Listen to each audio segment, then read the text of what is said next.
El presidente Peña Nieto hace la más amplia remodelación de su gobierno en las horas más bajas de su popularidad. ¿Qué significan estos cambios? De esto vamos a hablar hoy en Opiniones Encontradas. Soy José Buendía, gracias por estar con nosotros en este programa en el que todas las ideas se pueden cuestionar siempre que se debatan. Vamos a ver unos datos y venimos aquí a nuestra mesa a hablar con una voz autorizada del PRI y de la oposición. El presidente Enrique Peña Nieto hizo el ajuste más amplio e importante de su gabinete en lo que va de su administración, en un momento de horas bajas por su peor nivel de popularidad y un panorama difícil por la situación económica.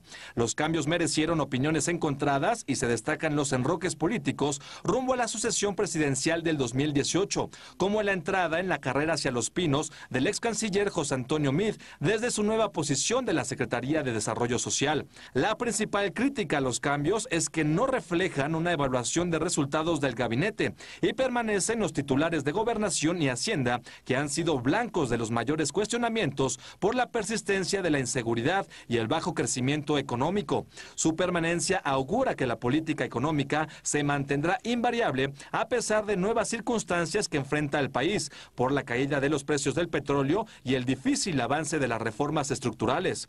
Los cambios responden a las necesidades del país, permitirán a Peña Nieto recuperar la confianza y relanzar su administración.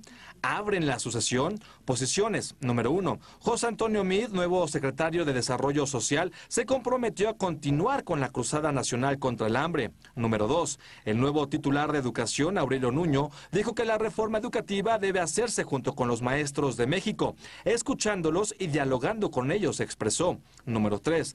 Los cambios en el gabinete mandan un mensaje más político que de resultados en el corto plazo, pues no se dan en la parte económica y hacendaria, donde se mantiene la confianza en los funcionarios que no han dado los resultados esperados, sostuvo el presidente de la Comisión de Economía de la Confederación de Cámaras Industriales, José Luis de la Cruz Gallegos. Número 4. Andrés Manuel López Obrador criticó que se mantuviera Miguel Ángel Osorio Chong y los demás miembros del Gabinete de Seguridad responsables de la fuga del Chapo. También que continúe como secretario de Hacienda Luis Videgaray, el estratega del fracaso económico, y el intocable Gerardo Ruiz Esparza, secretario de Comunicaciones y Transportes, zar de los contratos.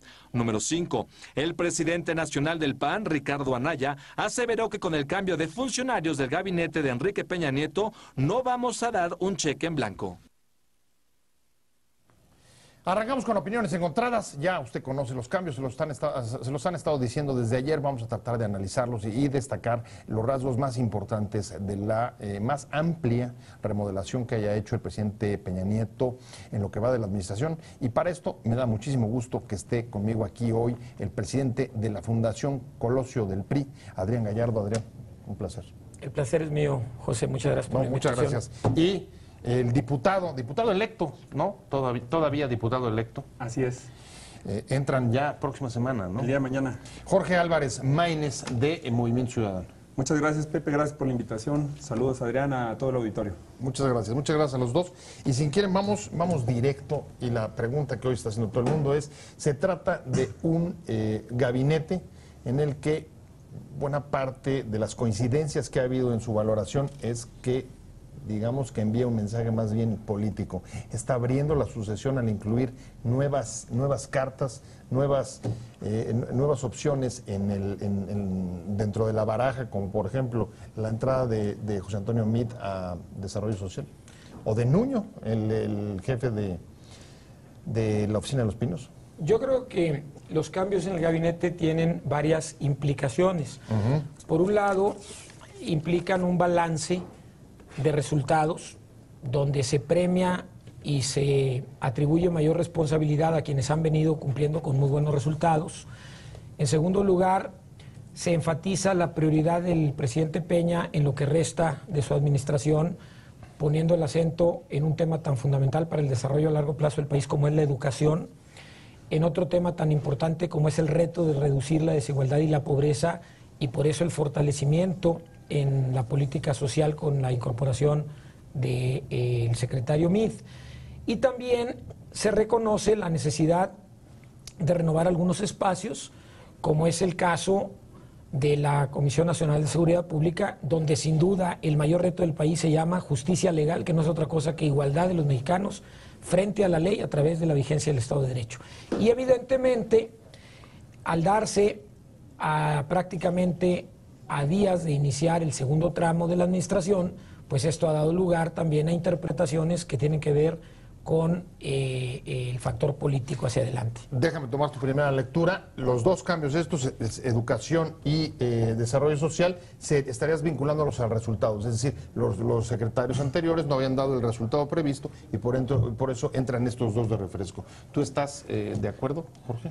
Sí, Pepe, mira, yo en principio lo que creo es que el discurso que da el presidente cuando da a conocer estos cambios no se acompaña con la decisión misma. El discurso que él da es de un reconocimiento hacia los secretarios salientes y lo que yo creo es que tú no cambias a un secretario que haya hecho bien su trabajo. En principio, a mí me parece que evidentemente hay una rectificación en algunas áreas estratégicas. Están ahí las evaluaciones de Coneval, la encuesta nacional de ingreso-gasto, que hablan sobre la pobreza y los resultados de la política social, que creo que esa es una valoración importante. Se cambia el gabinete en medio del gobierno con menor índice de aprobación, al menos según las encuestas públicas, sí, en los últimos 20 años. Y el segundo tema que yo plantearía es, nos podemos ir por esta parte, digamos, un poco casuística, que tiene que ver con las personas, que si Aurelio Nuño es, digamos, de los favoritos de los Pinos, o podemos hacer una discusión sobre el diseño institucional que le conviene a un país como México cuando enfrenta a un gobierno con este problema de aprobación en la opinión pública, que es a donde a nosotros nos gustaría plantear la discusión. México requiere plantear qué pasa cuando un gobierno no funciona y yo creo, en Movimiento Ciudadano creemos, que deberíamos de plantearnos la posibilidad de la ratificación del gabinete por parte del Congreso para darle una mayor estabilidad al país. Pero vaya, por lo pronto en esos dos nombramientos coincidirías en que si es un asunto de evaluación de resultados, no fueron los más adecuados ni el desarrollo social ni el caso de educación. Pero entonces voy contigo. Yo sí haría una precisión sobre eso. Claro. Hay un reconocimiento de resultados muy claros en el extraordinario desempeño en Bancomex de Enrique Lamadrid, que hoy llega como secretario de Turismo. El propio desempeño de Claudia Ruiz Massieu, a juzgar por los datos duros, pues es de las secretarías que mejores resultados arrojó, y por supuesto hay un reconocimiento al incorporarla a una gran responsabilidad y muy honrosa como es la Secretaría de Relaciones Exteriores. Y el caso particular de Educación y de Desarrollo Social, me parece que es un mensaje de incorporar a dos activos del gobierno del presidente Peña en áreas donde el presidente quiere poner el acento y donde hay que decirlo con toda objetividad. Hay resultados mixtos. Yo creo que sería soslayar el no reconocer la trascendencia de la reforma educativa y de muchos avances concretos. Por ejemplo, hoy las plazas se están concursando, ya no se heredan y ya no se venden, y se están tomando medidas concretas para mejorar las condiciones de infraestructura en las escuelas, entre muchos otros avances importantes de la reforma educativa. Pero por supuesto que la llegada de una gente que fue pivote junto a otros de la construcción del pacto y de los acuerdos, y donde la reforma educativa es un eje central de la estrategia de desarrollo del país, con grandes beneficios en el mediano y largo plazos, y que se incorpore el maestro Aurelio Nuño ahí, una gente muy involucrada en el tema. Hay que recordar que durante el periodo, y antes, en el periodo de presidente electo, Aurelio Nuño fue el responsable del tema educativo, y en toda la construcción del pacto, donde yo tuve el privilegio como representante del PRI junto a César Camacho, entonces presidente del PRI, de estar en la mesa del Consejo Rector y en la mesa, entre otras, de la reforma educativa. Y déjame decirte, José, que la participación de Aurelio Nuño ahí no fue solo como coordinador de una mesa colectiva, sino como un auténtico hacedor de políticas públicas bajo criterios de gobernanza que incluyeron todas las voces y que además no son mérito exclusivo ni del gobierno ni de un partido. Ahora, en cualquier caso dirías, son cambios que pretenden reforzar, mejorar o ir hacia adelante, pero también y consolidar los avances que se han logrado. Entonces, y en el mismo sentido, creo que en materia de política social, los propios resultados del Coneval nos hablan de expresiones mixtas, estados donde hay una reducción muy importante y muy significativa de la pobreza. Por ejemplo, es el caso de Durango, donde baja pobreza general y pobreza extrema, o de Nayarit, y hay otros donde, a pesar de buenos resultados, incluso en temas de crecimiento económico local, están teniendo retos formidables en cuanto a los niveles de pobreza y que en ocasiones tienen que ver con los factores diversos y con los nuevos desafíos de la pobreza urbana. Y en ese sentido se puede interpretar el movimiento de Rosario Robles, que sin duda entrega un balance favorable en la lucha contra la desigualdad y la pobreza, no exento de retos, a SEDATU, donde la integralidad de la política social y de desarrollo urbano permitirá concentrarnos en el gran reto que es la pobreza urbana. Ahora, es importante, generalmente, tanto los que cambian como los que no cambian, se incorpora a la mesa Chucho Ortega, expresidente del PRD. Muchas gracias, Chucho. Expresidente del PRD. Expresidente del PRD. ¿Qué dije? ¿Dije presidente? Creo que sea. Expresidente, perdón. Chucho, hay dos nombramientos que han sido muy criticados. De los que no se hicieron. Es que ya hablamos de los que se hicieron. Los que no se hicieron y que se mantienen es Luis Videgaray, el secretario de Hacienda, y Osorio Chong en Gobernación. Uno por el bajo crecimiento de la primera parte del gobierno de Peña y el otro por, pues, entre otras cosas, la fuga del Chapo. ¿Cuál es tu valoración? Que ciertamente sí sería importante que se hicieran cambios de hombres, de nombres, de mujeres, de personas, pero a mí me parece que lo sustantivo no está en el cambio de personas en el gabinete. A mí me parece que lo sustantivo hubiese estado en el cambio de la orientación de las políticas. Ahora hablaba mi amigo del tema del asunto del combate a la pobreza. El resultado, según Coneval, no es bueno. Es malo. Creció el número de mexicanas y de mexicanos en condición de pobreza. Ponen hoy a una persona en la Sedesol que va a seguir, me temo, aplicando las mismas políticas asistencialistas en el combate a la pobreza. Bueno, declaró ya José Antonio Meade que él va a seguir con la cruzada contra el hambre. Sí, la cruzada contra el hambre, pero desde una perspectiva muy asistencialista, en lugar, a mi juicio, de combatir la pobreza con una audaz inversión pública en infraestructura, por ejemplo, para generar empleos, para que a su vez la generación de empleos pueda desarrollar áreas y zonas geográficas del país, las que están en las condiciones de mayor pobreza, porque a mi juicio, solamente de esa manera, con generación de empleos, con crecimiento de la economía, con inversión pública y privada importante, es como estructuralmente se puede combatir la pobreza. Si no, seguirá creciendo el número de pobres porque se tiene una visión asistencialista estrictamente o básicamente en la concepción del combate a la pobreza. Voy a tener que hacer una pausa rapidísima, pero regreso, creo que podemos encuadrar o seguir la discusión así, cambio de nombres o cambio de políticas, hasta dónde y si esto va a servir para, digamos, relanzar o recuperar la confianza en el gobierno del presidente Peña, algo que ha venido insistiendo en sus últimas declaraciones públicas. Los cambios en el gabinete del presidente Peña, me quedé con Jorge Álvarez. Jorge, cambio de nombres o cambio de políticas, ¿qué es lo que se está necesitando? ¿Qué es lo que te dice a ti la remodelación del gobierno? Mira, yo retomaría lo que decía Adrián, de evaluar los resultados. Es muy claro, los resultados del Coneval te dicen 2 millones de pobres más en los primeros 2 años de gobierno del presidente Peña Nieto, a pesar de que se invirtieron 120,000 millones de pesos en la Cruzada Nacional contra el Hambre. O sea, 120,000 millones de pesos que te reflejan un resultado de 2 millones de pobres más.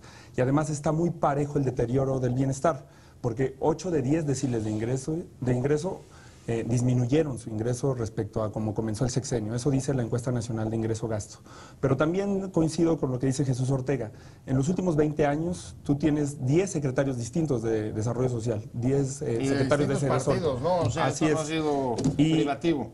Y el estudio que publicó Gerardo Esquivel de desigualdad extrema en México te dice que el porcentaje de pobres en México, la proporción de pobres no se ha movido ni 1% en 20 años. Entonces, 10 secretarios de Estado y una continuidad en la falta de resultados creo que hablan de que debiéramos de ir a un rediseño institucional, que lo que nosotros planteamos es que el Congreso, ante la ineficacia de los gobiernos, pueda retomar sus atribuciones y que vayamos a la discusión de si necesitaríamos ratificar al gabinete desde el Senado y la Cámara de Diputados, que creemos que sería un paso hacia adelante en el pluralismo democrático de México. Adrián, te toca. ¿Tienes Sí. derecho de réplica, cambios de los dos nombres o temas. cambios de políticas? Bueno, empiezo con lo que dice Jorge. Coincido con él en que tenemos que tomarnos muy en serio los resultados de Coneval. Y efectivamente, en términos absolutos hay un crecimiento de las personas en condición de pobreza, pero hay que ponerlo en su contexto. Esto se da en el contexto de un limitado crecimiento de la economía. Primero, por un extraordinariamente complejo, José, entorno internacional. Y porque nos tardamos 20 años en hacer las reformas que el país necesitaba. El presidente Peña y los diferentes actores políticos tuvieron la altura de miras y la civilidad para poner por delante el interés público, que no es otra cosa que lo que al ciudadano común preocupa, para hacer en 20 meses las reformas que el país necesitaba desde hace 20 años. Pero los resultados de esas reformas, si bien algunos ya son tangibles, como la reducción de los precios del gas o la electricidad o los beneficios en telecomunicaciones, el verdadero beneficio pues, necesariamente tomará tiempo. Y una de las variables principales que explica lo que está ocurriendo en el combate a la pobreza es también lo que está pasando con un limitado crecimiento de la economía. Y por eso tenemos que abordar el tema. ¿La política económica? Tenemos que privilegiar el crecimiento de la economía, manteniendo, por supuesto, pues, la responsabilidad en la estabilidad macro, pero con una clara decisión de ir adelante en el crecimiento. Y comparto con Jesús Ortega la necesidad de cambiar de un enfoque asistencial a un enfoque productivo, pero quiero decir que eso se está haciendo justamente a partir de la gestión del presidente Peña. Eso no significa, querido Jesús, que no existan programas que tengan que revisarse, y a propósito, los legisladores como Jorge, que me da mucho gusto, una gente con su perfil va en la Cámara, van a tener la oportunidad en el instrumento de presupuesto base cero de hacer una completa reingeniería, entre otras cosas, para cuidar la rentabilidad social de los programas. Y hay todavía mucho que mejorar, pero no todo es asistencial y sería injusto calificarlo así para el gobierno federal, como que yo dijera también, Jesús, que en el gobierno del Distrito Federal toda la política social es asistencial porque hay un programa de ayuda a adultos mayores. Me parece, sin embargo, que es una gran aportación el que nos casemos con el objetivo, seamos firmes en los objetivos y muy flexibles en los instrumentos, porque el país cambia y requiere diferentes condiciones. Ahora, déjame poner un ejemplo concreto de cómo, bajo el liderazgo del presidente Peña, se está transitando de un enfoque asistencial a un enfoque de combate productivo de la pobreza, partiendo de la premisa que la mejor manera de combatir la desigualdad y la pobreza es con la inversión productiva, con la generación de empleos. Es la iniciativa del presidente Peña para crear las zonas económicas especiales, particularmente en el sureste del país. Porque cuando hablamos de pobreza, no, eso es lo que hablamos apenas, de números promedios, eso es lo que apenas viene, apenas va a entrar en el Congreso. Pero, a ver, una pregunta que rodea a los cambios en el gabinete, Chucho, es, ¿le van a servir estos cambios al presidente Peña para relanzar su gobierno y recuperar parte de la confianza perdida en sus horas, como decía Jorge, digamos, más bajas de popularidad, sí o no, y por qué? A veces pienso que el presidente de la República está en una mesa con un ajedrez y él solo está moviendo las piezas. No tiene enfrente a nadie. Y entonces mueve una torre para acá, y luego mueve un caballo para acá, y luego mueve 3 alfiles acá. Pero si no hay la convicción de que es indispensable el cambio de concepto en la política económica, entonces se va a seguir manteniendo la ortodoxia de mantener, entre comillas, una macroeconomía sana, estable, sí, digamos, ya también muy en duda por lo que estamos viendo con la política monetaria, a costa de mantener a más de la mitad de los mexicanos en la pobreza pero de mantenerlos, literalmente de mantenerlos, en sobrevivencia. Este es un concepto del neoliberalismo que debemos de atender. Los liberales extremistas piensan que el Estado no debe de intervenir en el combate a la pobreza y tampoco en incentivos para el crecimiento de la economía, que aparecerá la mano invisible para resolver uno como para resolver otro de los asuntos. Y yo digo que no se trata de mover un alfil, un caballo, una torre, ni la reina, ni el rey. O sea, no es un asunto de enroques. No es un asunto solamente de enroques, es un asunto de cambio de concepción. Y de verdad creo que como pocos en este sexenio se tienen instrumentos, precisamente los derivados de las reformas legislativas que se hicieron en esta legislatura que está terminando y que parte importante derivan del pacto. Pocos presidentes con tantos instrumentos para cambiar el concepto, para cambiar el contenido de la gestión pública en el terreno de la economía. Y yo no estoy a favor de que se retiren los subsidios. Hay un número muy importante de mexicanas y de mexicanos que necesitan del apoyo directísimo del Estado a través de subsidios y de asistencia, literalmente. Pero si todo el concepto de combate a la pobreza es asistencialismo y no se tiene la visión de un Estado interventor, no estoy diciendo un Estado absoluto, sino un Estado que interviene en las decisiones fundamentales de la economía para lograr crecimiento de esta y por lo tanto generar empleos, sobre todo en las zonas más pobres del país, a partir de su desarrollo, entonces seguirá creciendo la pobreza y manteniendo literalmente a los pobres. Voy hacia el cierre del programa y les voy a pedir que en un comentario breve, tu valoración final del gabinete. ¿Oxigena, no oxigena? No. ¿Recupera la confianza o no? Yo creo que no hay ninguna razón para tener expectativas de una mejora, porque precisamente el discurso del que se acompañan los cambios es un discurso francamente deshonesto. El 80% de los mexicanos no solamente no ganan más, como prometió el presidente Peña Nieto en campaña, sino ganan menos. Y además no es un asunto de escándalos o de casos aislados. Yo creo que lejos de perjudicarle al gobierno todo esto que se ha comentado sobre el caso de la fuga del Chapo Guzmán o la tragedia que sucedió en Iguala, al contrario, hasta es una válvula de escape para la falta de resultados. En seguridad, por ejemplo, que es un tema en el que pareciera que el gobierno no reconoce tampoco errores con la salida de Monte Alejandro Rubido. Solo 8% de los policías investigadores están capacitados en el nuevo sistema penal acusatorio y solo 1% de los peritos. Solo el 4% del sistema, de los personal del sistema penitenciario en México tiene una capacitación adecuada. Es un problema estructural, no es un problema de un caso en específico que se salió de control.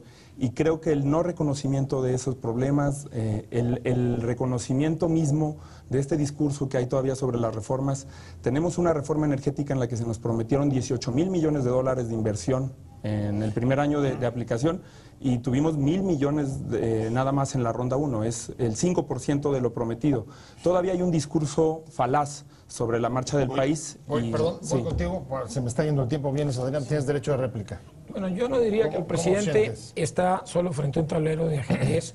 El presidente está al frente de un país y ha sido tan incluyente en las decisiones de política pública que construyó un amplio acuerdo para decidir el rumbo del país hacia adelante, donde, por cierto, Jesús Ortega fue, entre otros, un protagonista en el pacto.